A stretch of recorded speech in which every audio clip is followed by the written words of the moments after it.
Friends, welcome back to Joe Tutorial, and in this video I'm going to show you how to change your profile picture in Kling AI.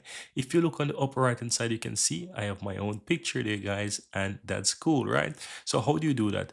All you have to do is just simply go to your My Creatives, right?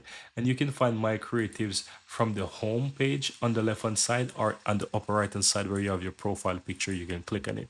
Now, once you're here, you're viewing your profile.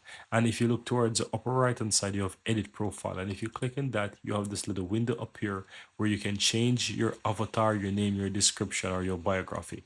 Simply click on change avatar with this pencil, and you will be taken where you have your pictures.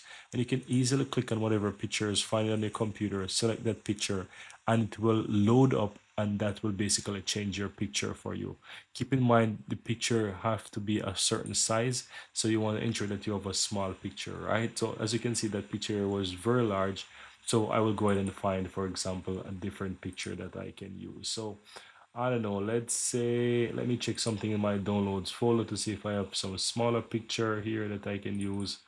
Maybe let's check the first one here, right? Select that picture and allow the picture to load. And yeah, the picture size is fine. You will see that it loads here, and that's it. Basically change the picture. So simple click on save, and you see that my picture changes, and that's it. Very easy and very simple.